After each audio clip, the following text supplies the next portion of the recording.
the building, y'all. We are joined now. Oh, wait, how do they do it? Here you go. Oh, you know what? What is it? The D? That is crazy. No, this the D.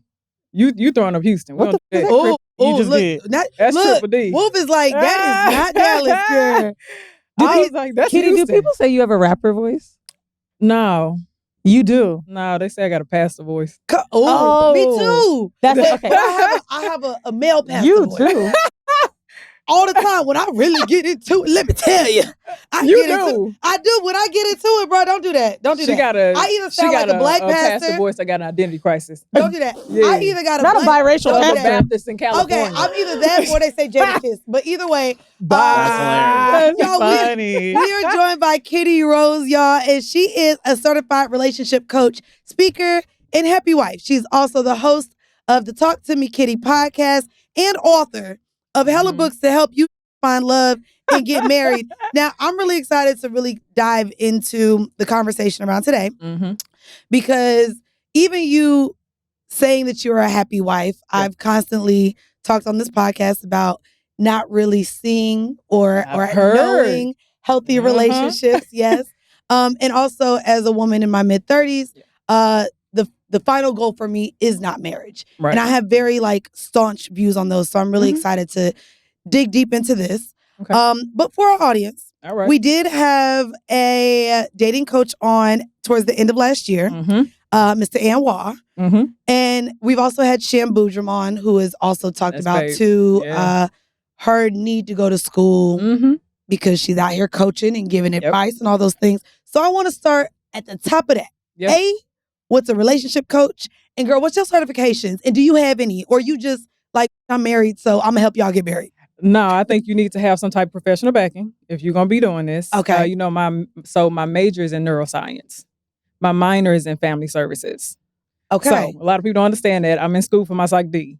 Okay. So that's what backs me up. You said Psych D. I am a clinician, okay? I am a, so you know. but I'm a clinician. A lot of people, I don't talk about it online just specifically because I am coaching in the social media space and you know how they are. They're very critical, but people get upset when you say things online. So they'll try to come for your license and stuff like that. So to play it safe, plus as a coach, you have more freedom online. So if y'all ever see any therapist or anything like that online and they're advertising as coaches, that's the reason why. I never knew that. I didn't know that either. So if you ever look up certain therapists, you may see that they may have relationship coaching, intimacy coaching, any forms of healing, and it'll say coaching. Yeah, that's the reason why. That's a good tip.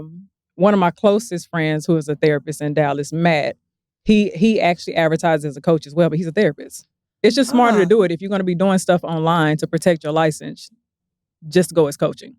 Okay, and then with coaching, you just said it's coaches normally help with healing, but also coaching is direction too, no? Like when we had the conversation with Anwar, he was like, this is how you get married, this is how you get a man. Do you advise coaching in terms of dating to be for only those people looking for the end goal of marriage if they're not looking to be healed from a breakup? For relationship coaching? Yes. No. Okay. I only say that because I believe that the relationship that you have, the client-coach relationship that you have, it has to be aligned based on values. So, for instance, I'm a Christian woman. So, of course, the end goal is going to be marriage, of course, for me. But some coaches know if they believe in long-term relationships and stuff like that, it can simply be that. But most people who come to me, they know that the end goal is going to be marriage. Coaches have a forte, too. Anwar is really known for, getting to the altar. Speaking of which, when he was on here, he talked about the amount of time that it takes for a man to propose if he really cares about you, loves you, whatever. You can ask everybody this. You started with it. I thought you was going, I thought. Yeah, how long did it take for your husband to propose? Oh, let me see. How long you been together? Let me count. Okay, look. 3 years now we've been together. Now we haven't known each other for 3 years. We've known each other since middle school. We were friends. Ooh. And then we decided to go ahead and give it a try. We did it the right way, honestly. Oh, there's I want to say maybe 4 months in. Maybe 4 months. 4 months in, he proposed. Yeah, about 4 months. Did you guys have I know you're a Christian woman. Y'all, Weezy just mouthed and asked, was it the... I just saw her body when she got up. No. So let me be honest with you. So we've been friends for a very long time. And then we got reconnected back in, I think, 2018, probably. And then we just kept the friendship steady. No kissing, no none of that. No hugging, no none of that. No We kissing. Just, but knowing that you wanted to pursue romantically. No. Oh, okay. You were just friends first. I think we realized we had feelings, but because both of us, I mean, we had rosters, so let's just be real. We weren't trying to do that. And then plus, we just looked at each other as friends. Like, let's just keep it platonic. Let's keep it here. But then over time, went through my stuff. He went through his. And it was like when we came back again, because, whenever I was talking to somebody, I was like, all right, let me just back off because I don't want to, when we came back again, it was like, you know what? Let's give this a shot. Let's go 4 months. Mm-hmm. How old were you at that time, both of you? Girl, I don't know. I'm in my 30s here. Okay. You mean when he proposed? Mm-hmm. My early 30s. Yeah. Okay. So this starting to put it right. God. I'm 6 months out. Years or whatever. Okay. And you had that as an end goal, right? Like, has every partner that you've had even before him, was it, hey, I'm only going to stick around for but so long because I want to be a wife? No. Or were you willing to let it kind of? No, a lot of the relationships that I had, any situation or relationship, I really honestly, I'm not even gonna lie to you. A lot of it was just to heal my attachment. That's really what it was, to be honest with you. I was an anxious person. Okay. I was an insecure attachment. And so a lot of it was just like a false sense of security. As long as I had you there, I was cool. But many of those, I was like, you're not a potential husband. You don't even have the qualities of being a husband. I wish I would have brought that up in our book. Like, I talk about, there's a chapter where I dated a guy we call Old Bay on the podcast. Mm-hmm. And there's no big arc of why I broke up. Like, he kind of always was around, kind of always doing things. But I always stuck around because it was just like, okay, he's there. Yeah. And through therapy, I realized it had to do with the attachment style. But what I talked about mainly was like, and I believe people can get to the altar with a person like this. Good job, handsome, friends liked him, family liked him, whatever.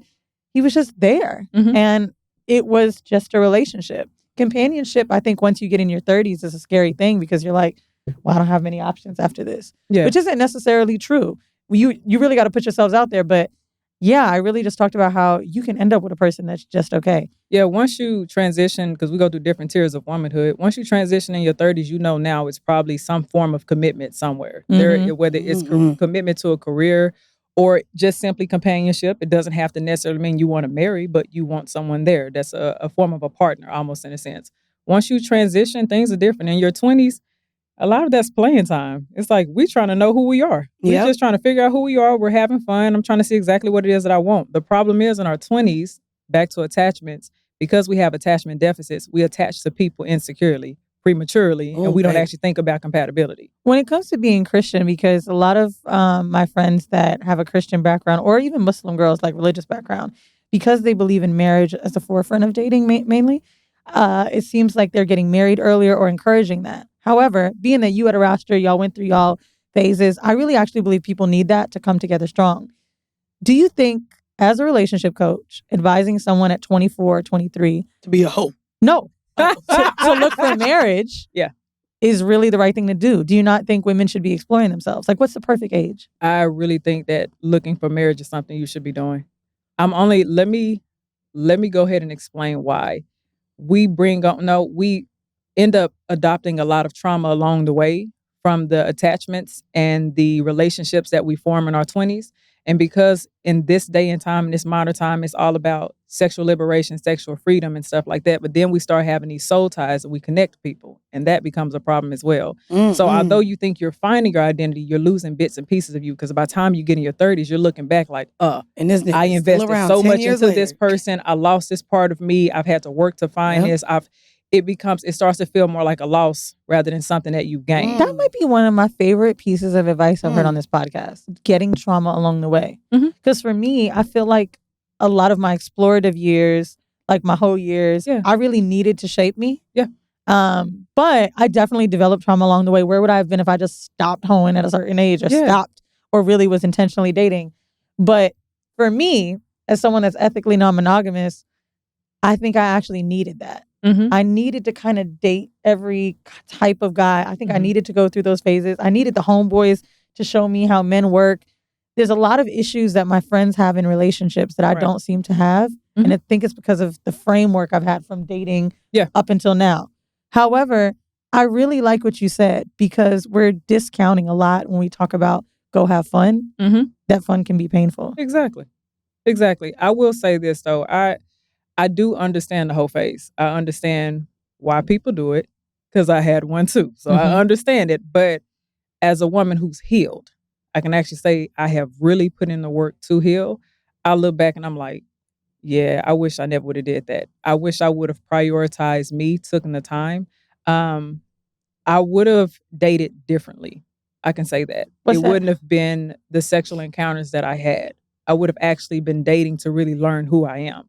So it would have been like, I'm going out on a date with you tonight, not to sleep with you. I don't even want to get physical. I don't want nothing that's going to cause us to bond in a sense outside of quality time.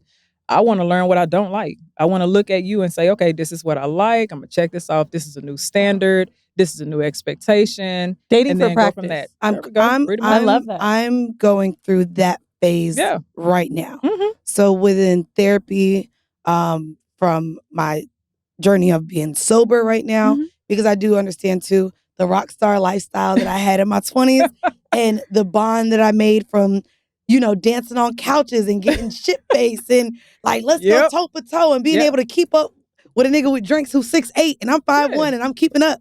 Like those attachments weren't healthy. Yep. Those attachments didn't lead to anything of purpose or Mhm. anything like that. So I'm currently in this phase of even with being celibate, figuring out the importance of even sex now. Yeah. In my relationships. Like I'm at this like crossroad right now Mhm. with talking to my therapist and even I won't say blame my mom, but me and my mom are having a lot more conversations because she's now in therapy. Yeah. And so she's calling me to tell me and I was like, oh bitch, this is why. Mhm. How I'm blaming you for everything. Yeah. And then also just having the conversations with my sister who's 7 years younger than me and the same kind of trickle effect on how it's impacted her. Yeah. But my relationship with men, specifically Black men, because that's all I've dealt with, that's all that's been around me, is really coming to the forefront with how I feel safe with them, Yes. how I feel respected by them, Mhm. and how to communicate the needs that I need to be in a space where I feel like this makes sense. Mhm. And what I realize is a lot of those past relationships in my 20s, when I look back, and some of them are still in my life, unfortunately. When I look back, I'm like, none of that made sense to me. Yeah. How we communicated, how we coexisted, how we fucked, how we traveled, literally none of it makes sense to me currently. Yeah. In And our 20s, we're dopamine seeking. That's the reason why. So by the time you hit your 30s, your reward system and your pleasure system changes. So instead of having sex and the thrill of a different partner and stuff like that in your 20s where you get that rush and it's like, oh, I have this high, and then you get that Yep. dump. When you get in your 30s, it's like, now I see pleasure as other things. I see pleasure as more recreational things. I see pleasure as more time with my partner, actually getting to know this person instead of me just having a one night stand and I have having something fun and drinking toxic and to stuff. say. I love Go a ahead. toxic take. I agree. Yeah. I don't think I got there without having a friends with benefits the whole time. Mainly because when I was like dating intentionally, whatever, sometimes I kind of was rushing for the intimacy because I didn't have it Mhm. anywhere else. Mhm. When you're single for a minute, and y'all know what I'm talking about, men or women listening, it doesn't even matter. When you're single for a minute, you kind of like, damn, I missed this. Then I was kind of getting a little like, oh, we should do this on Saturday, or a little too pressed because there was Mhm. no one else there. I actually kind of think you need that one solid person in your life, kind of when you kind of want to get your shit off or going to see a movie, Mhm. cuddling, whatever, so that you can actually date this way. I know that sounds crazy toxic, but it's really It hard. works for some people. It also works for on the some people. opposite. Yeah. I don't think I realized if y'all listen to the first 6 years of this podcast, I didn't really need intimacy. Yeah. On the flip side, I didn't realize how much I needed and crave it until my last relationship. Intimacy, what forms of Intimacy in the forms of just laying down, cuddling. Oh, physical making intimacy. and quality time. Gotcha. I was cool with being flown out, baby. We got 24 hours. Let's fuck 5 to 10 times because I don't know the next time I'm going to see you. And I was good on that, Yeah. and that just being the exchange. Fucking you as much as I can within a short window of time. Mhm. And now I turned down a trip to motherfucking Colombia and Panama. I was like, I'm good. Don't need a trip. Don't want that Yeah. anymore because I want to cuddle. I want to You're lay up. I receiving, want to. you're getting fulfillment from somewhere else now, and it sounds like it's you, and that's the difference. When we get fulfillment in our 20s, or when we're just being a little wild at those times, we get our fulfillment from the ins and outs, from external factors. Yep. once you get to that place of healing, which is what it sounds like for you, the fulfillment, or maybe you, I'm not sure what your story is, but the fulfillment starts to come from within. Now I'm actually creating genuine connections. It's not off of the excitement. It's not because I'm being impulsive. It's not because I'm bored. It's not even because I'm trying to be adventurous. I'm literally finding fulfillment in myself and what aligns with what it is that I actually want for my life. I ain't gonna hold you. Being healed sucks. It ain't as fun. It's a lot. No, don't do that. Fun, bitch. Don't do that. God damn it. I'm like, Don't do bitch, that. why I had to be healed? Why I couldn't stay ignorant, bitch? God damn it. But maybe This you're shit not. sucks. Maybe you're not. I think you're not. No offense. I think you're in the healing phase. Yeah. No, I just said that. I I'm just glad said you that. said I'm not that. healed. I don't Because let me I correct just said myself. I'm I'm glad you said that. Let me correct myself. We never 100% heal. Heal. We manage. So with me, I'm still managing my healing. Yeah. Let me not say that I've healed 100% because I still have triggers I like that one. and I manage them. Yep. Mhm. Same. Yeah. When you Well, said didn't know my story, I would say the only thing I think that changed where I was able to meet someone that was right, this is very corny, and I'm not religious, but I deadass just had faith that like that person would come. A lot of my friends right now, Why is it corny? because I think saying I just had hope is very rom-com to say. No. And I just did. Something happened to me at 30 after a breakup where I was like, I'm gonna meet him. I just gotta live first. Mhm. Living life along the way really helped. Whether it was fulfillment for myself, even fun experiences along the way, travel. I think having faith that someone is there instead of freaking out that they aren't, let it happen for me. The pressure that I put unknowingly on people from maybe the word desperate is too heavy, but just feeling like I have to cling on to this guy because he's here. All that shit went away when I was just like, he'll happen. My mother found love at 40 with my dad. Mhm. Like a lot of my friends just got married at 38. Mhm. I was 33. I'm like, that nigga gonna come in a few years. Like, why am I freaking out right now? But the patriarchy really be making me feel like I need that baby right now. I need that ring right now. Nah. People in the motherfucking comments making me feel like niggas don't want me because I've been a hoe all these years. It's all of that shit feeding in my head. I had to let it go. Yeah. I'm glad you did. Well, I do want to get toxic real quick. toxic. We got to break this ice a little bit. Still bring a Happy little. wife, fuck that. Get toxic. Still bring some bullshit to Tell the us mix, what he does goddammit. wrong. All right, y'all know we got a little hypothetical segment in this show now. And this one, I really like just because shout out to Kevin Gates and anyone else who has ever I can't shout out Kevin Gates. Don't look like that. Don't look like that. So here's the hypothetical, Where you y'all. from? Where y'all from? And don't do Eden, that. feel free to join in on here just so we can get a male perspective as well. All right. So one day, you have successfully dated someone that you truly now love. And after a while, you and said person end up happily married. Come on, happy wife. However, you go to the doctor and decide to perform a medical check with your partner to prepare for family planning. Mm. And you actually find out that your partner is your long-lost sibling. Mhm. Oh, no. What do you do next in the relationship? I do want to go ahead and get y'all's opinions before I share what the results were Lord on the have mercy. poll that was taken. Who First, going I first? throw up first. Oh, you would throw period. up. Hell Yeah. yeah. Yeah. But you've been already fucking your sister Been for like banging 5 your years. sister's disgusting. Yeah, I What you mean, I mean? You know throw what I'm up. saying? Now you already been in it, so it's like, Get at it. Man, shouldn't come we on just not now. have kids? Okay, so yeah, your mind first goes where? Break up with him. But Throw then up. I hit reality. Okay. If I've been married to you for 5 years and we're just finding out through family planning we're related, okay, we've already gone too far. We just can't have kids. Okay, so you're not having kids with him. No. But you're going to keep fucking and sucking him and being married. But we already 5 years Mandii, in. why'd you put it like that? The visual, Please. Lord. She said, we ain't going to have a baby No, together, she but right, okay, though. you're still going to have sex with him, so it ain't going to be protected. No. So the baby part is literally for the sake of the child. We know like the increase in deficiencies that children will But have. you can like, still love that baby.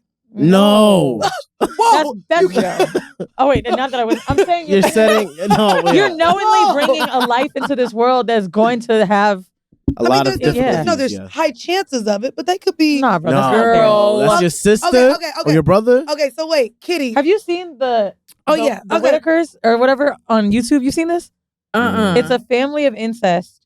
I don't know what their name is. But Is it the whole family? Like they Yes. got a large You've family? seen it? I've seen It's it. from Soft White Underbelly, like 10 of Yeah. them, and they all like the chances aren't just high, nigga. Okay. Oh, Yeah. it's like 90%. Yeah. Oh, Okay, One Kittie, what eye are is LA, one is in Miami. Let's just say that.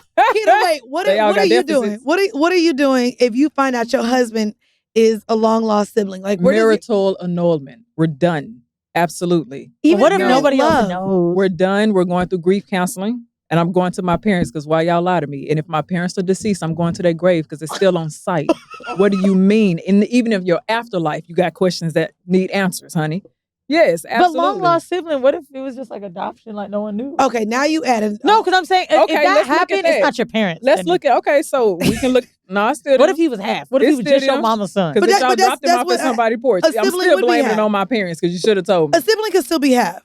So wait, does the rate of deficiency? Mandy, I don't Is know. it less? Still Deficit? incest. No. Is it still fully It incest? is though, because cousins. It even, is. Even cousins get a higher risk of a So child with if you disability. have, okay, So so imagine a anything that's interfamilial, that means that your DNA has a specific coding that looks similar, there's a higher risk for genetic deficiencies. Bro, do you know and this goes down disorders. to dogs? What she's saying goes down Okay, to so Yes. I will no, tell they y'all. say that inbreeding Yeah. with dogs is how dogs have issues. So let's just say you want to get a toy puppy. That's popular. We'll just right? do abnormalities, not issues. Oh, It's nigga, I don't give a deficits. fuck. Okay. It Okay. is. Let's just say they're breeding toy dogs. Everybody wants this 3-pound dog.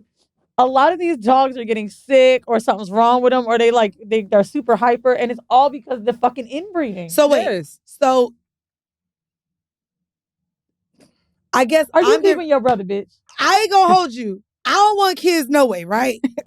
So I think the conversation then, if we want kids because I'm going for family planning, I'm cool with adopting. I don't think I divorced this might be the only person I'll ever love in my life. Like, we're married now. Love That's your I somebody brother. love you. You know what I mean? Like, so Love him like a brother? I did have a follow-up question then.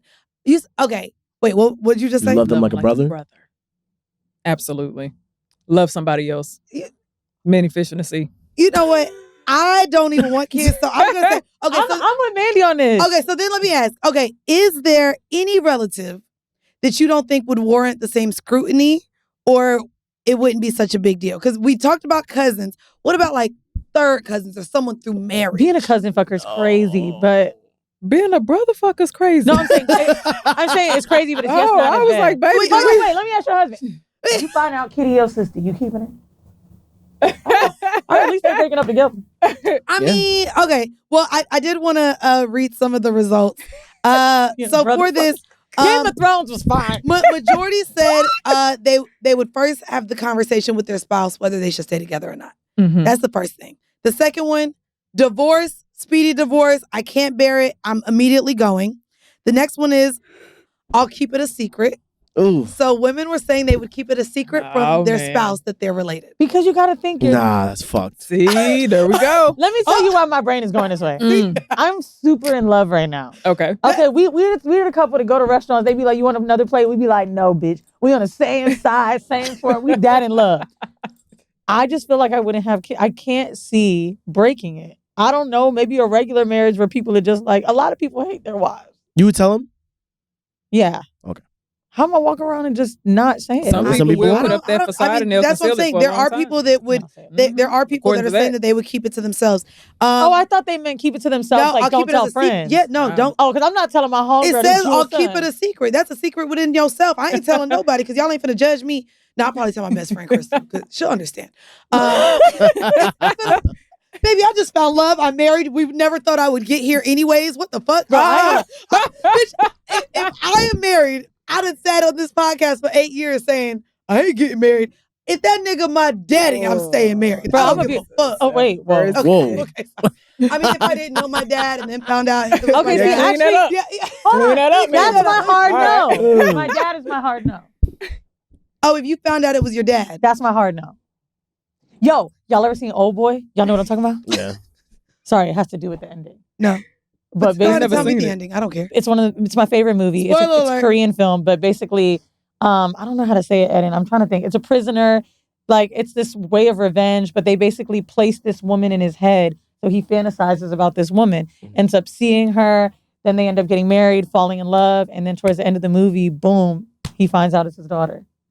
Oh. But that was their biggest way of like giving him revenge, like getting their revenge on him. Oh. Not you that's fell in love with your tough. daughter. Yeah. Well, as long as they're both consenting adults. I did want to share.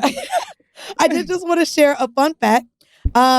Rutgers anthropologist Robin Fox has actually estimated that the majority of all marriages throughout history were actually between first and second cousins. Here we go with these generalized statements and don't do generalized that. studies. Don't do that. Hold on. Mm-hmm. This is cited from Live Science. Let me look. Now you got me trying to figure out how they did this.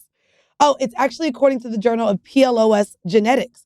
So they possibly went through genetic testing of these people, even though don't nobody know what PLOS is. So when people make these type of statements and we do this type of study, I'm looking to see exactly where you perform this study at. Like what regions, what areas. Now when they started dying, they was digging up their graves and was like, let me see. I want to know, because certain cultures, maybe. But when we say all, no. So you know what I was just thinking of? There's a documentary on Netflix with the guy who's given the sperm? Yes. And they were talking about how it literally affects a country. Yes. Because now what happens is he did sperm donation with so many women in one particular area that these kids are going to meet one day and be slightly connected to their half brother, 10%, 20%. Not knowing either. Not knowing. Y'all should look at it. It's called I Have 1,000 Babies or something like that. Something like that. And it's on Netflix, and it's literally the conversation around sperm donating. Because if you donate your sperm to a small demographic, these kids are all technically siblings. So they were talking about being on a playground, putting the kids in a playground, and just like naturally you get a little crush on someone. Like you really have to keep these kids apart. To say naturally you gonna have a crush on your sibling too? No, naturally have a crush on a playground. It's innate because of the chemistry. You won't know. Oh, not science. Let's talk about science, y'all. Wait, let me tell you what's crazy about you saying that. Yeah. Oh my God. She's the only child. My Aunt Dee Dee. Really? Yeah. I don't have siblings or anything, but I was in a Walmart talking to this lady. I don't know if I told this on Horrible. This was in DeLand, Florida. Years ago. I'm like 19 years old. This lady, something about her energy just made me excited about her. So basically we start talking. She's in her 50s. I'm 19 years old. I'm like, oh my God, you just remind me of my mom. She's like, where's your mom from? I was like, oh, she's from New York, but she moved down here. My grandma moved here too. And she's like, what's your mom's name? I said, Jewel. She starts crying.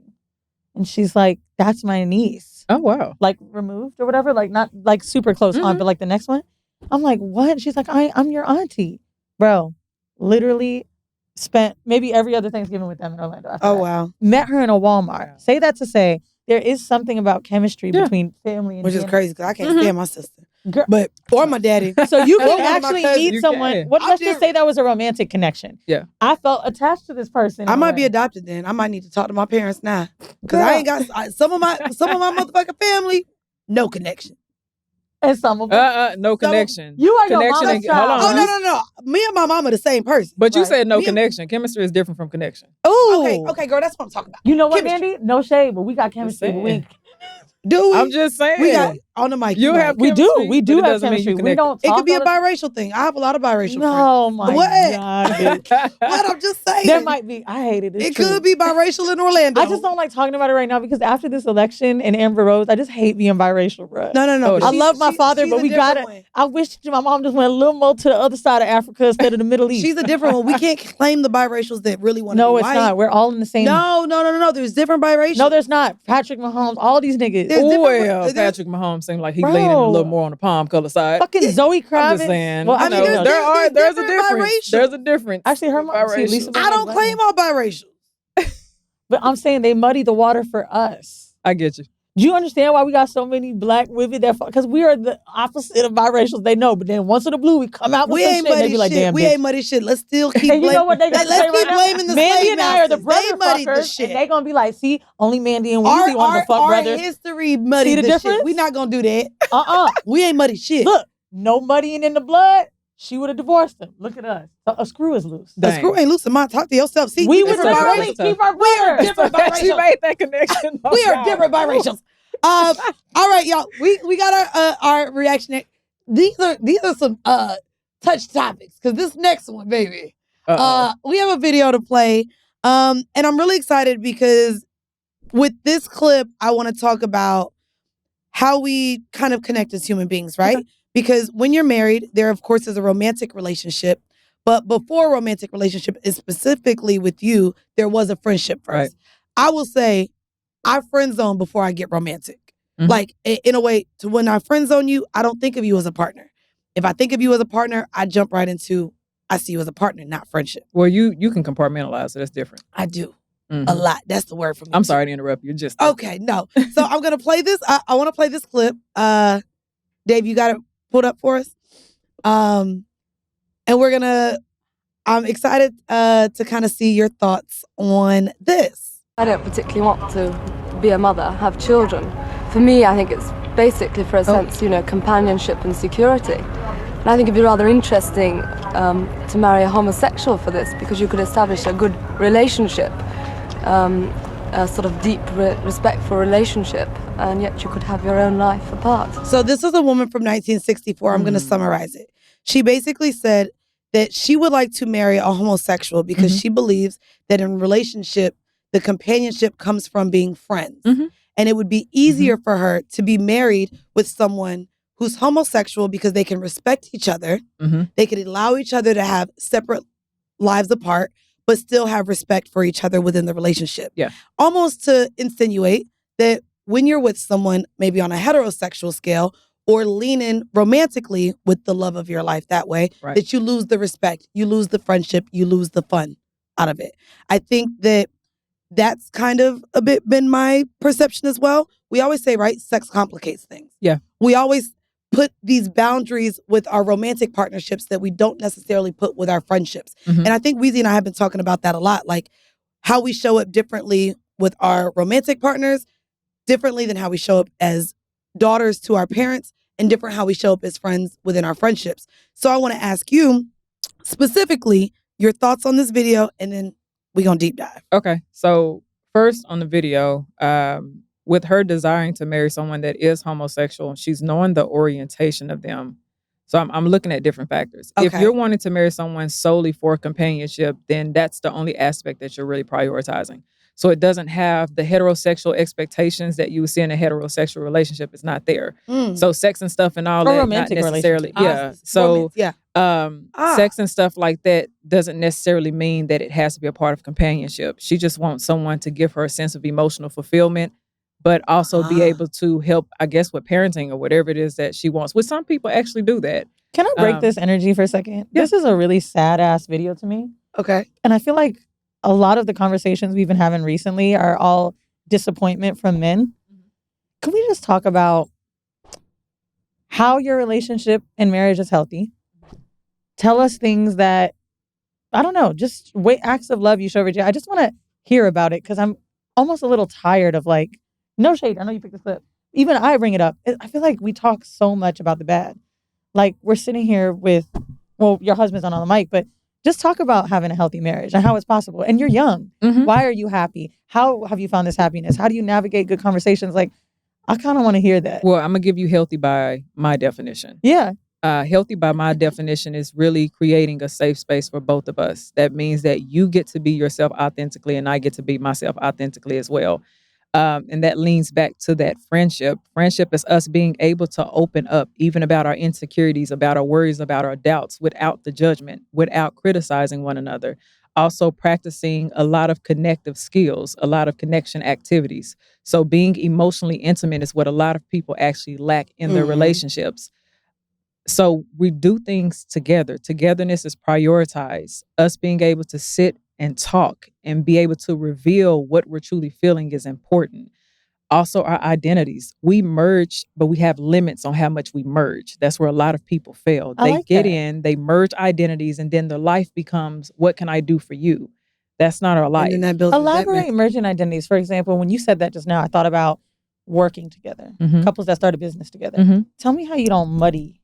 See that, and that's not necessarily merging identities. If we're speaking about just being in a partnership, a business partnership, that's completely different. In a business partnership, you can separate your actual emotional partnership from the business. So how's a merge of an identity? Is it like sharing friends? Like, what does that look like? It's when I take on all of your interests. His like interests, I his lose hobbies. myself. You start by playing trying video to, games. Right. You ain't even I'm like doing, video games before. Exactly. I'm conforming to what I believe you want of me, or I'm conforming to what I see that you do. That's merging your identity. Like at this point, we're not doing things for ourselves. We're not still having our own friendships. We're not pursuing our own hobbies. We're not engaging in our own interests. We're just living for one another. Me and my husband don't do that. I know that's we tough. have a that's a hard boundary. It's like, look, I'm here for you. Yes, I will. I'm married to you, but I still have my friendships. As long as I'm respecting my marriage, as long as I'm still being an integral person, that's fine. How do you tell me more about the connective activities? I like that. So if we're talking about emotional connection, because it's different forms of intimacy. I'm speaking on intimacy when I say that. We have physical, we have emotional, we have intellectual, we have sexual, we have financial intimacy. There's different forms of intimacy. So when I'm talking about connection on an emotional level, that means we're talking about our bad things, we're talking about our good things, we're talking about our traumas, we're talking about our past, we're talking about how we feel in this moment, and we're providing that safety. We're not interrupting each other, we're not being distracted, we're actually listening. Those are forms of emotional intimacy, but we bring in other forms of intimacy as well. Intellectual, we talk a lot about things that are happening in the world. We do a lot of intellectual things together. It helps us expand our minds. I like that one. Financial intimacy, talking about your finances and things like that, working through these things while still maintaining a connection. Physical intimacy, holding hands, cuddling, doing stuff like that. Sexual intimacy, engaging, of course, in sex, penetrative sex and stuff like that. You got it. So I think that but I think because I always say the foundation of any form of intimacy is your emotional intimacy. That's the breeding ground for everything. Now, let me ask you this. Got a homegirl of mine who's a little more old school than me. And she heard me say something on the phone to my man, and she goes, "You share too much." I can't remember what it was. It was an insecurity I had. I like her. She was like, "You shared too much. You shouldn't have told him you're insecure about that." And I'm like, "How?" Now hold on. I think I started too early. Maybe I don't know if I like her yet. Because I was gonna say, because you just said, so her and I weren't not arguing, but she was like, "You shouldn't." I really want to tell y'all what it was. I have no shame. I just can't remember. But it was something about a physical insecurity I was having. Oh yeah. Maybe I was feeling it was. I don't know if it was weight or what. I don't remember what it was, but basically, in this conversation, she goes, "He can't be your everything. You need to dump that onto me. You need to dump that onto your homegirls. Don't let this man see you feeling I do like insecure." her. Okay, I do like her.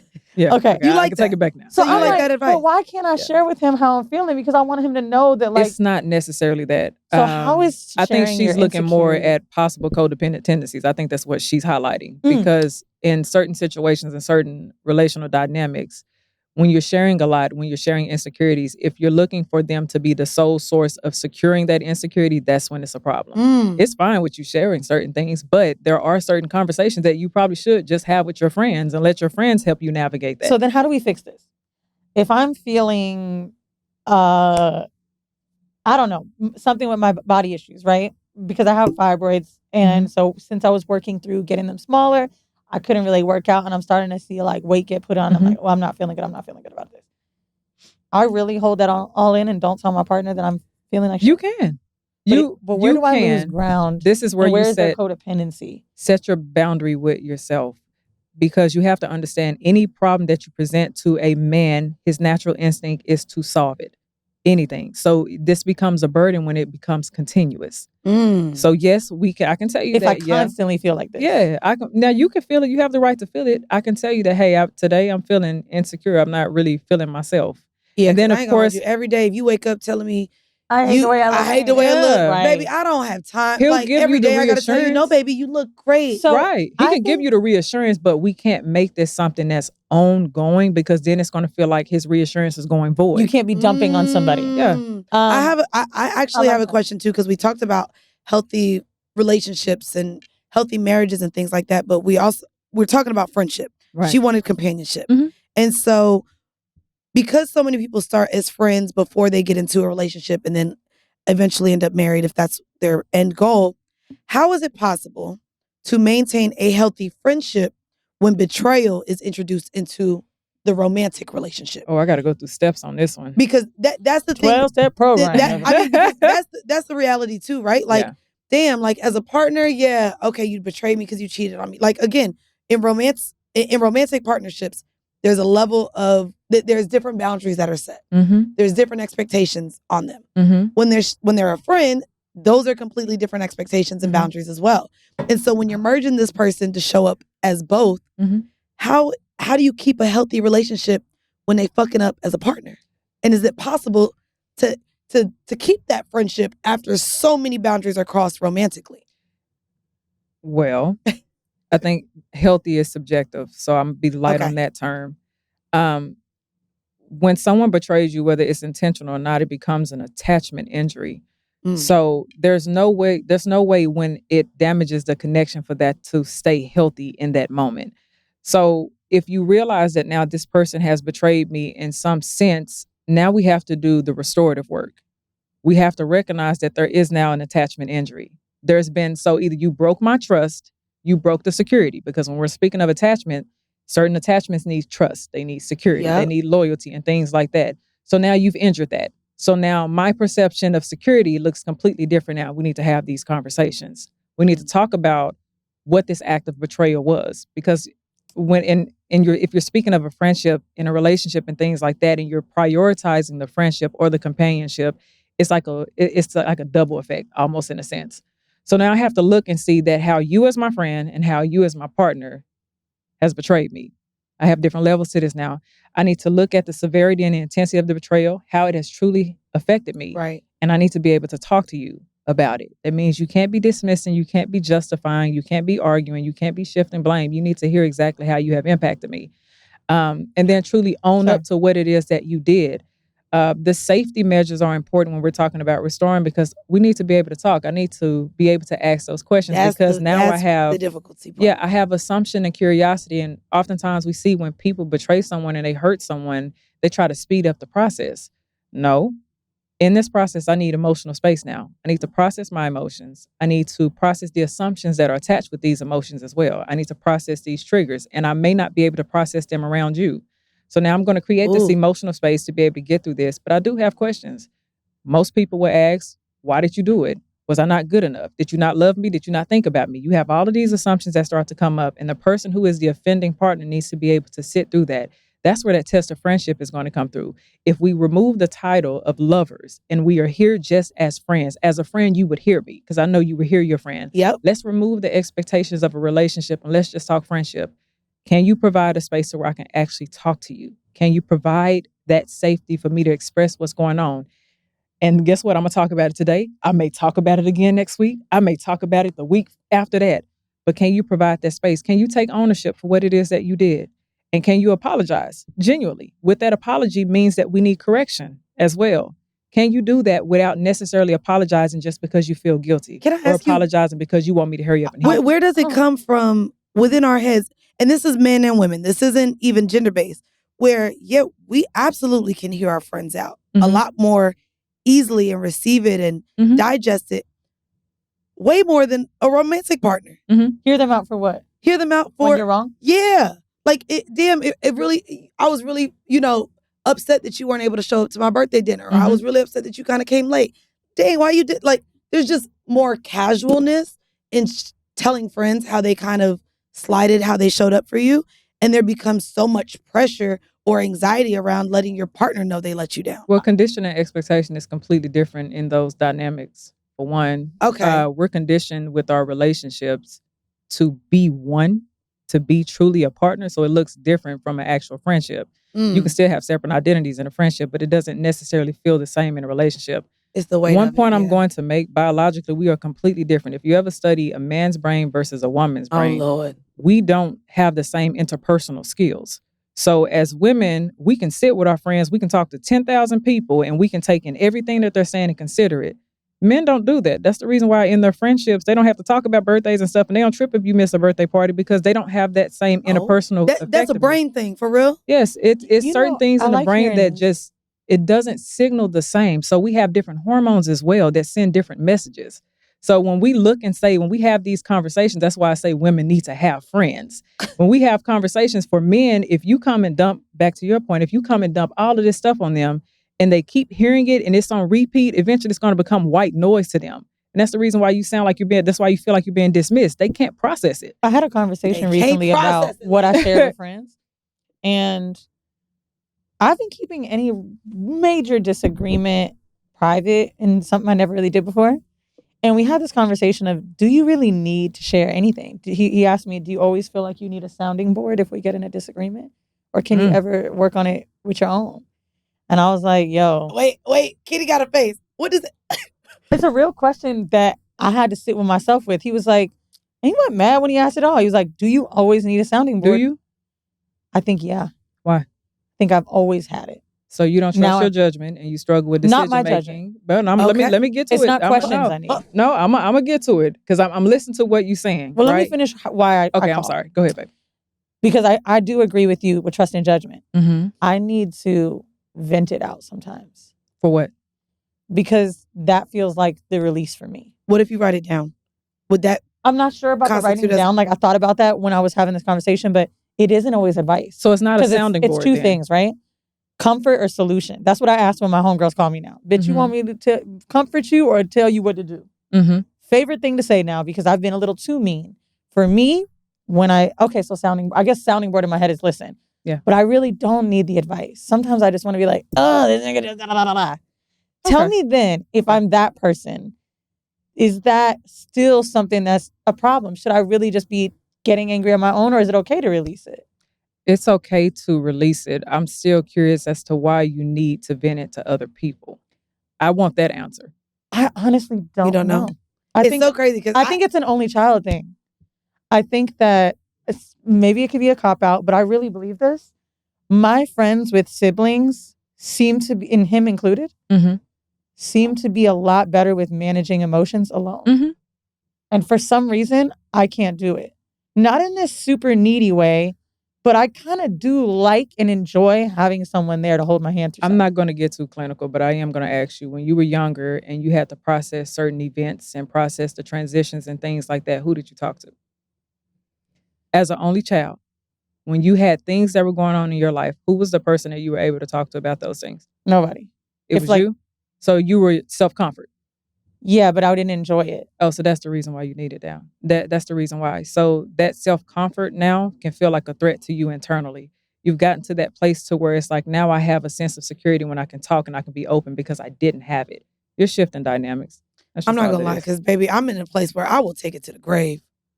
If I know I don't care about what anyone's gonna say about it and my decision's already made up, that's when I know I don't share anything. If I've already made the decision in my head, I have no reason to share with my friends what I'm about to do. Or I don't need a soundboard, I don't need to share it. I'll let you know when I do it. I don't do as soon as I know I don't care what anyone says, baby, I ain't venting, I ain't sharing. I'm gonna just do I it. think I'm not gonna lie, for major arguments, I actually don't do it. Those, and it's not really because I don't want to. It's out of respect for the partner I have. Yeah. I'm not gonna let you know that this just happened between us because it may have something to do with him or me that's personal. When it comes to little shit, like that Hotep argument I talked about, he wanted me to fast. Yeah. For some fibroid shit. I'm like, but I'm bleeding, I can't fast. He's like, you don't want to get healthy. To me, this is small, right? Mm-hmm. That's something I'm gonna call my homegirl about. Every time, but when it's real deal, I feel like I can manage it. However, I do like getting on the phone, and I realize some people don't necessarily like or can handle that. One other thing I wanted to bring up that you kind of just taught me about myself in a breakup I had before, with betrayal and pain. I didn't realize how codependent I was on him until this moment because he was the one who hurt me, but he was also fixing it. That's narcissism. What? That's what a lot of narcissists do. That's not narcissism. It was me. I mean, it's not narcissism. I was going to say that's not narcissism. A trait of narcissism. I know, like that was a but thing I that wanted it. No. But like that's it's the highs and lows of dopamine and them crashing you and then being there to be your savior as well. Like but I'm the problem. I get that. But no. Narcissists, but also people are intentional about doing that. No, so as well. Like they'll hurt then. you to save you. They want to. I don't think that was what happened to me.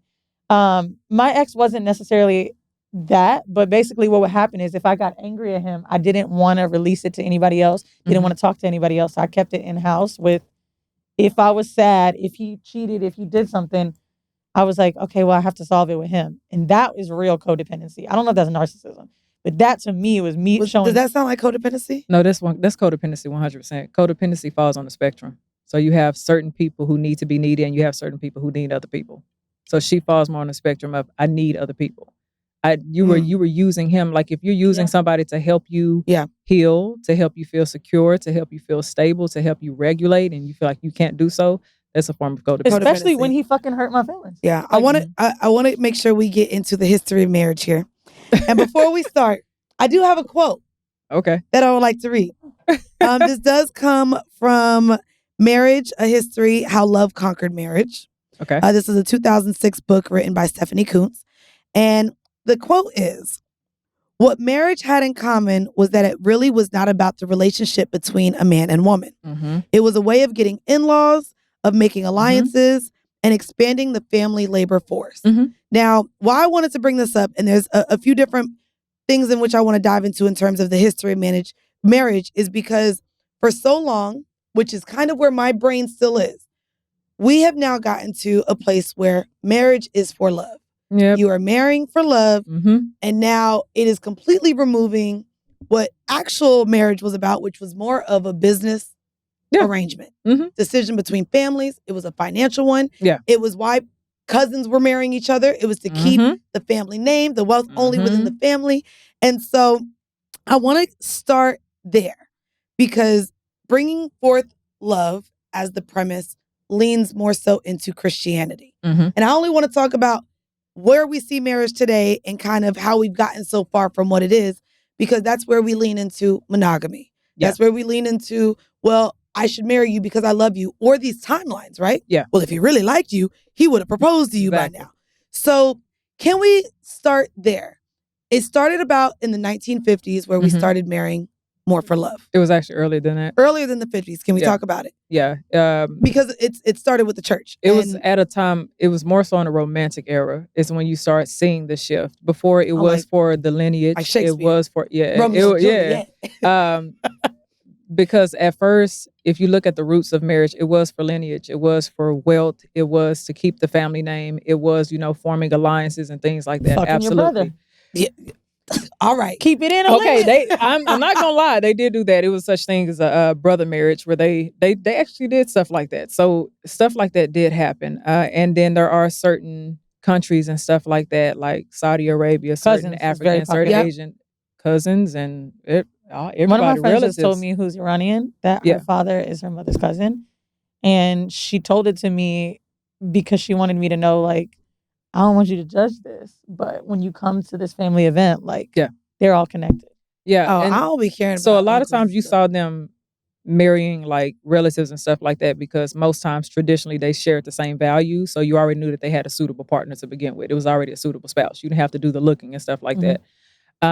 But in regards to now, which I don't like in today's time, what don't you like, girl? It's marriage is polished. It's polished and it's advertised as it's supposed to just be about love and romantics, and it's not. Like I'm a true believer, in my opinion, that you're marrying for yourself and others. I don't think that it's just for you. Yes, you can have personal fulfillment, but we're thinking about our current generation, the generation after us, plus marriage does strengthen communities as well. We're looking at the community.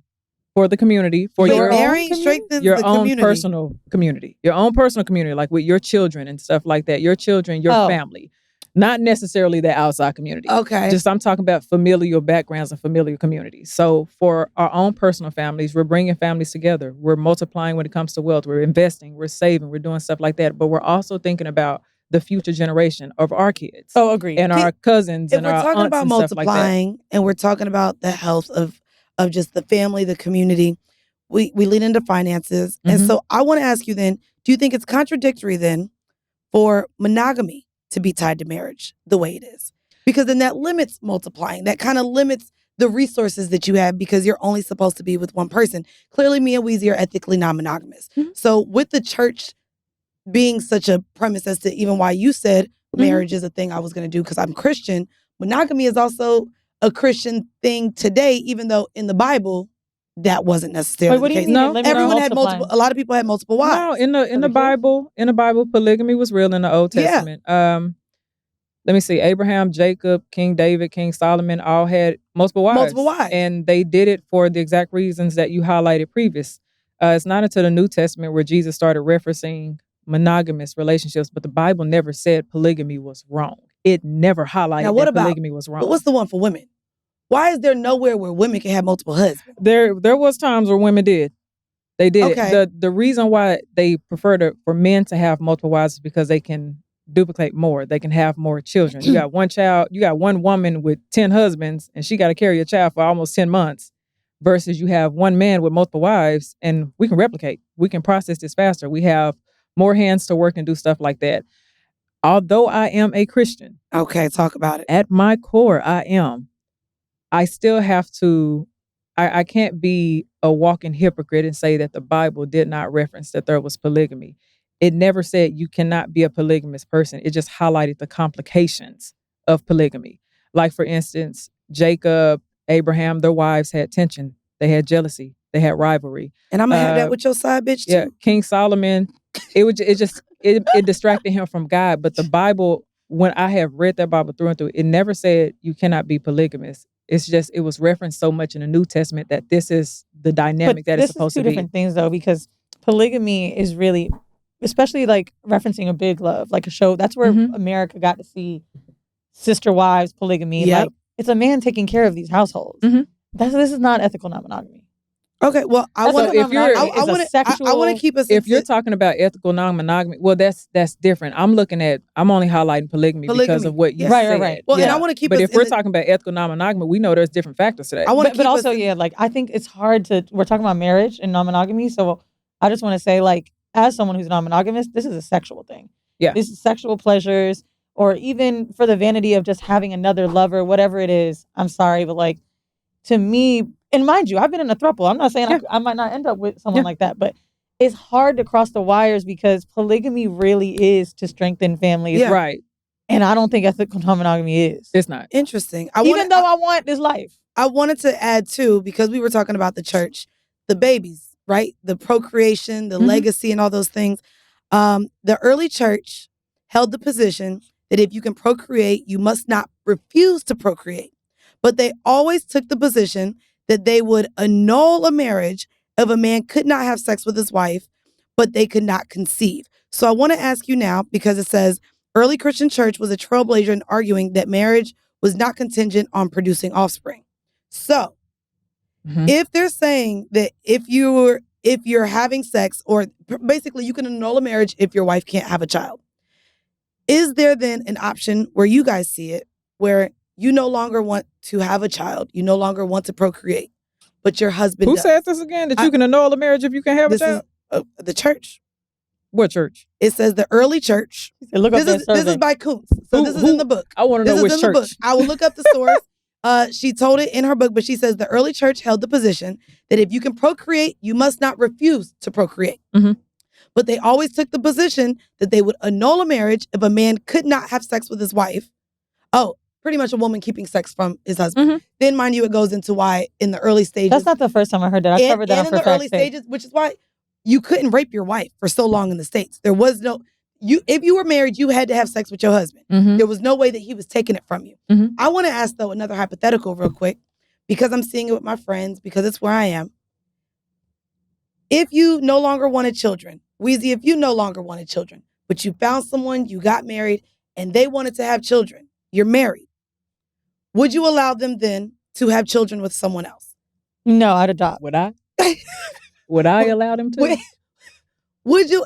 Because you love him, but you have different family planning goals. You're not compatible though. I want to marry somebody. You believe you're not, but Andy, I'm gonna be honest with you. If you fall in love with someone right now and they want kids and you don't, I would literally tell you you're not compatible. If we're already married, we believe that you can change your mind. If we get married, so you're no longer compatible. If she decides that her husband wants a sister wife, they're no longer compatible. Do they have kids already? I understand being compatible. We all have different phases of being compatible. But you can lose it. We also are talking about marriage here, and I understand ending a marriage comes with a lot more when the paper and the ink is dried, right? So I understand compatibility. Family planning is literally something that can change over time. Yeah. It is. Between health, I may not be able to have your children anymore. Right. As a woman, should I be able to keep a man from not procreating because he wants to, and I may physically not be able to anymore, or I just may not want children anymore? Should I be able to tell my husband he has to accept that decision as well? And I think that's very real. I have a lot of friends right now having the conversations regarding vasectomies and their health not being able to have children right now. So if I choose to marry you because I love you, because we financially, we're on the same wave. Yeah. We love each other. We fuck with each other. I just either can't or don't want children and you do. What does that look like? Should I be able to allow my partner to go have children with someone else? So then if we're putting it in this type of situation, if you didn't have children already, Okay. and the family planning has changed, Yes. there does become a lack of compatibility. This is where we start gridlocking on perpetual problems, where it feels like these arguments keep coming up because it takes a lot of sacrifice and compromise to be able to work through that. If your partner, if you don't have kids, and they're like, you said at the beginning we could have kids, and you changed your mind, Or you can't have them, they do have the right to leave. They don't have to accept what it is that you're saying. They have their right. Now, of course, according to the Bible, you don't. But I'm just saying, okay, I'm speaking now as a clinician because I see the problems all the time. right? If this person's like, I want children, you promised me in the beginning, and you change your mind, and they want that, why do they have to miss out on the opportunity to be a parent because of that? Because then you change what you vowed to. That's different. And what about you needs to compromise by letting them start another family if you know it wouldn't make you happy? If you want, when that compromise makes you feel I might let empty. you go. Now, if I really fuck with you and everything else is there, I just don't personally want to be a parent. I think, yeah, I understand compromise and sacrifice, but if I really love you, I think I would be open to you. But that means they're built. I would say, okay, If I let you if fuck I don't someone want to else, I don't- carry, that's different. If I don't Fucking want to, someone else if I and a want, kid. if I Yeah, don't but want to if carry, you want to be a parent and as a partner, I really want you to be happy and you really want to be a dad, and I can't You or sleep don't with want to nobody. allow you to be a dad, but I want to be with you. I don't Sarah like gets hearing to you say this. It makes me sad. So I look at it this way: if you want a child and I don't want to carry, then I can say, yeah, surrogacy, we can try that. Okay. But if I absolutely just don't want a want children, child. but this is the promise I made when you decided to marry me. I put that commitment out there, and this is one of the reasons why you married me. You said I would be able to create a family, and I took that away from you. No, I honestly feel like it's your responsibility then to let them go and actually have the family and actually honor their values like they want to. I don't feel Because like a person should constantly sacrifice their values because of your own selfishness. So you have a family in a marriage, whether there's kids or not. Now you need to go create another family outside of my bond to satisfy it, and I have to allow it because I don't want kids anymore. Why so if they already have kids? No, I'm saying, okay. You said you're married and you decide, or he decides he wants kids. We already have a family. And you're saying, I let him fuck bitches, I'll go let him have a kid. No, I don't want some bum ass nigga like fucking building families on some Nick Cannon shit to just be outside. I don't think it would be that. I think that's literally what it is. Like if you're not gonna go sleep with nobody else, that's different. But if, like I said, if you just don't want to carry, and I'm like, okay. Yeah, but that means the kids wanting kids and having them at home is different. Yeah, that's true. Yeah. So if you don't want kids, you don't want them in the house. So if you're going to let him have kids with someone else, he's building a bond and starting a family outside of his home. No. Well, we can't do that. That's going to create problems anyway. You should never do that. But I do understand if a person says that they changed their mind and they don't have kids. I understand if they're like, yeah, it's time to just walk away from this. But you can't force anyone to just accept. Well, no, they can accept the position that you have. Doesn't mean they approve of it. I can accept that you're saying that you don't want to have kids, right? But I don't approve of it. It doesn't align with my values. But the Nick Cannon thing is bummy though, Mandii. Like you're I'm breaking not talking homes. I'm not talking about the Nick Cannon. But that is single. He's single out here making a whole bunch of. He's not married. He's not married to any of those women, which is what I'm saying. He's not married. But he's still breaking up homes and families. I'm very aware of that. But there are a lot of women, my friends included, that would be fine with a sperm donor or co-parenting. I'm not saying that he would be creating a broken home if the other person is accepting of it. There's a lot of ways in which, and that's what I think I really like about having these conversations. Because yes, from the outsider looking in, you could sit here and be like, they're creating a whole bunch of broken homes. I think it's what we're seeing right now with Cam Newton and Jasmine, and everyone's saying, oh, you let your man go out and fuck other people. It's what your friends said about you. There's all these outside opinions, right? But if we agreed to this dynamic, it doesn't have to be that fucked up. Sex is not putting another life in the world. If I could but say it's the this, consequence of having sex with other people. I think with these conversations, we think we're going deep, but we keep them surface level. Look at the damage that it creates when you make a decision to go outside of your marital home to co-parent somewhere else. Even if you two agreed to it, you now have a child who is living under somebody else's roof. There is going to be some forms of psychological damage to you and to the person that you're married to. Even if they say in the moment to satisfy you, I agree to it. Once they see that you are fathering another child outside of them and you have to actually co-parent with another woman and there is still some form of investment that you have to put into that home, a person can say all day they won't care. the jealousy, the insecurities, the doubts will start I to think show that up. that's a deep connection you build with somebody. Like You do. You do. When I dated a man, he had a 6-year-old, which that's enough time for them to, Yeah. I remember genuinely not even feeling jealous of her, but just like, wow, that's special. Mhm. Like, I don't know how I can compete with this moment when there's a birthday party, when there's something going on. Like, I feel like you can't really break that. Maybe You if she can't. was in a relationship, You it's just can't. you can't. You can't break But What, thing the with baby Nick- mom or the child? No, you can't Baby break mama and that that family. And then that natural competition and comparison that's inside of you as a woman, you can't run from that. Here's the other thing. The thing with your friends, with sperm donors or whatever, I believe at least 80% of those women he had kids with would love to be with Nick Cannon in a romantic capacity. Absolutely. Maybe even 100, bro. I don't believe that sperm donor shit with them. I believe they got a rich dude that'll take care of it. And they were like, okay, fuck it. But no, there's no way that these women don't have him come into their house for the night, spend time with their kid, and not want to emotionally connect. I get that, but I do just see, and I'm aware that Or you would do what Ebony Williams did. with the conversations, there are women that want to be mothers more than in a relationship. And there are women that want kids and are fine with getting their romantic relationships outside of who the father of their kids are. Ebony K. Williams is the perfect testimony to someone that made that decision correctly.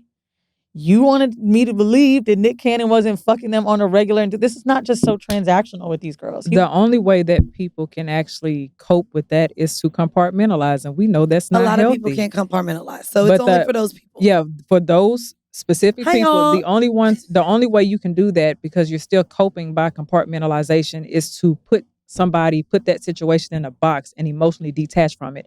It's not healthy. Eventually, it's going to come. Is compartmentalizing not healthy? Yes, it's not healthy. Compartmentalizing is not healthy. Compartmentalization is not healthy. Interesting. You are putting people in mental spaces. You are putting them in boxes. A lot of times people use it as coping mechanisms or to keep themselves emotionally detached from what it is. It's unhealthy. Bro, can you imagine how these women feel? I don't know how many full black children he has. I'm going to leave that comment to myself. I think compartmentalization is a superpower. Maybe at work. But Nick Cannon made all these black babies, ended up with the white woman, Bree. And they all have to watch these broken black families while he's with this fucking white lady that he had a kid with, biracial, whatever. Now the son is black. But like, all of this is toxic. How would you feel as Nick Cannon's 13-year-old knowing that he ended up with the white woman and not your fucking mom? Are you kidding me? All of that is damaging to all of those I kids. have a white mom and a black dad, so well, I don't think that whole situation is damaging. I would hope no one looks at it like that. If you had a black mother and that father literally created, he didn't have no babies with no black women. Yes, They're all. Did. Can you pull up the women? They're all like racially Latina. One is like They're not. There might be ain't one of them babies named Ebony or something. No, there might be. Bro, he did not make a whole bunch of babies with black women. That was the whole conversation too. I don't care if he made it with one black woman. She still got to watch him with the white lady. Yeah, no, his baby mamas are not all The reason black. I want to get married is to strengthen black families. Like, most of my married friends aren't black. Like, I love seeing black love and a serious commitment to that way. Like, I'm so happy my friends have recently gotten married that are black. They're young or whatever, but nah, bruh. Like, that shit is wrong to me. That nigga sits up there with a turban and be hotepping and with this white lady and had 12 kids. No. Lanisha, he has one black baby mom. Okay. Lanisha and just I don't one. think she's the only. Well, Mariah Carey. They all white women? There's no way. I'm telling you. Well, anyway, Lanisha by that's why I'm over like, there and bro, gotta see they're it. all Latina. There's Mariah Carey and mixed. Lanisha. The rest of them are Latina Not them having it on the or grid. exotic or mixed. Girl, the point is that And even Mariah she is be putting on them lace fronts and cosplaying black lady. And now, if his daughter or son is watching that, I'm telling you, it's gonna fuck them up for life. It would fuck me up. Yeah. It literally makes you feel. Everybody that's involved in that situation, the mothers, the children, even Nick Cannon, they all gonna be messed up in the head. Nick definitely gonna be messed up in 10 years. Well, y'all, if you're messed up in your head, or your relationship is going in a healthy direction, where you're seeking out marriage and all the things, can you let our audience know, Kittie, what you specialize in, how people can book you for sessions or get you on their payroll? Because I know you ain't. But also kind of the books and guides and stuff that you also offer. I specialize in DBT, So dialectical behavior, which is interpersonal and intrapersonal communication. So it's focused on communication and strengthening relationships. Okay. To find me, you go to kittierose.com or you follow me at Kittie J. Kittie Rose is not a sex toy? You know what's crazy? KittieRose.com is going to take me to DBT and not a fucking vibrator? Kittie Rose. Yeah. You know, hearing your name and saying your name doesn't make me think it, but just hearing KittieRose.com. Girl, like, they hear talk to me Kittie and they make it sexual. I'm like, it's not. I'm not gonna lie though. Nah. You talking to that kitty cat. Not. You talking to the cat. It's when not. Mandii said your podcast name as we started, I wanted to make the joke, but I was like, now we an hour in. It's I got okay. some rapport. It's okay. Talk to me, kid. It's okay. I'm not gonna lie. It is very sexual. Well, It's it's just only Kittie. to a person who has a Don't sexual brain. Hello, We all you got know where you sexual at, brain. Kittie? I do know where I'm at. It used to be horrible decisions, That but we means didn't go that in. y'all gonna have to start breaking, compartmentalize. There you go. You Boom. see, superpower. I couldn't do it. Well, y'all, make sure you click the link in our bio. Make sure you follow. Make sure you book sessions. Make sure you purchase the books. There's a lot of options on the site as well. And catch Kittie Rose on tour with tonight's conversations whenever they be in and out and around. Goddamn, everywhere. And y'all, if you want the sex, if you want to talk to our kitties, you can support us and watch over on our Patreon. That's patreon.com/horrible decisions, where we really get into the nitty gritty. So this is like the things that you have to talk about before you sit here and bust it wide open to these niggas. I busted open this week. Go listen. So go listen over on Patreon. That's patreon.com/horrible decisions. However, this right here, you were tuned in to Decisions. Until next time. Bye, y'all. My babies. If you are a patron member, that's right, go on over to patreon.com/horrible decisions. That's where you can get all of the X-rated, raunchy discussions about sex. Well, welcome to another episode, y'all, of Horrible Decisions. She's back. Yeah, because we had to count how many times you've actually been on the pod. twice, right? You've been here twice. However, Oh, wait, Vegas. That's With Daddy. the Vegas with Daddy Hef. The The first. very first time in 2018, and then 2 live shows. oh, the live shows, yeah. Oh, yeah. But Yeah. but the first time, you know what's crazy? I might actually post. What happened? Were you No. with your old She niggas? was with a nigga that brainwashed her, bro. Nigga. Like, have you ever went back and listened to who you were? How good was during that that dick episode? First of all, it wasn't the D. It was something I was looking for at the time. It was like a spiritual thing I was looking for. But after the fact, like, realizing that I was spiritually gaslit was a motherfucker. Ooh. Spiritually gaslit. I didn't even know that was a thing. Let's talk, because I really wanted you actually to come on right after that relationship ended, but it didn't happen. Then you moved to Chicago. Ooh, it was a lot. People happened. love you, and they had opinions of you. By the way, guys. hold on. As a flashback, what I'm going to do for our patrons is post that episode And then so that y'all can watch her in 2018 and then listen to her now. So to be fair, that was a Yeah. long time ago. It was was. a long time ago. It was before you had your surgery. Yes. Y'all Oh, were yeah, I was a big recording bitch. down on Wall Street. I was still doing that You sewing. were still doing the sewing.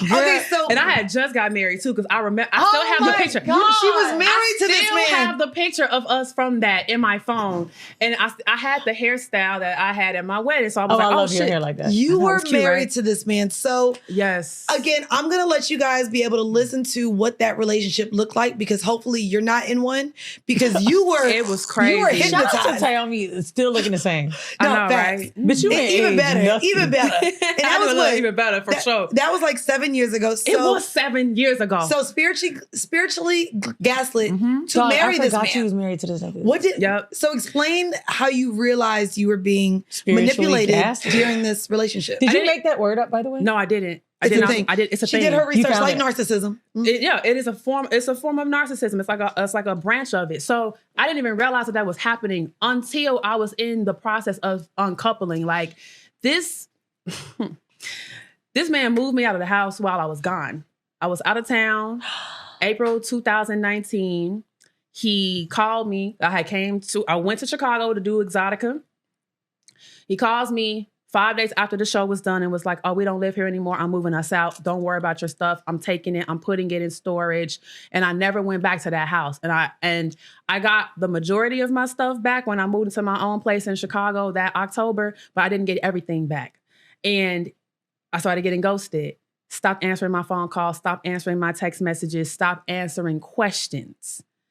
So Y'all were married. Hold on, though. wait. Can we start from Hold A? on, we 'Cause gotta I feel like talk I about missed it. something. Sorry if this is. How but I is wanted it to talk possible about that what was going on that you ended up getting your own place instead of moving in with your husband? Whoo-wee. Okay. So this was the whole thing in our relationship, right? And I'm going to say this. I was playing a role because I was like, well, at that time, I felt very lost and kind of confused in my romantic life because I've been poly for a long time and holding down a lot of like multiple sex partners and multiple casual relationships, right? Okay. So this was a person that I felt, oh, I can be primary with him. We both came into the agreement like we're both poly. And that was the first time either one of us had ever been with somebody that was openly poly. So Okay. he came into the relationship with partners already, and I had And so my did you. partners too, right? But the issue with him, was that he wanted this don't ask, don't tell shit. Now, in the role that I was playing, I was like, I'm going to allow you to be the leader of this relationship. You got some spiritual principle shit that I really resonate with right now. So I'm going to play this role of allowing you to lead this relationship. Okay. But in allowing him to do that, I didn't even realize that I was making myself small, which was crazy because all of my friends were seeing it, my family was seeing it, but everybody loved me so much. They like, you are headstrong. We can't tell you shit, so we're gonna just let you live this out. Mm-hmm. Cool, fine, whatever. Can I ask you, in poly dynamics, there is a don't ask, don't tell. You could share what you want. You can ask.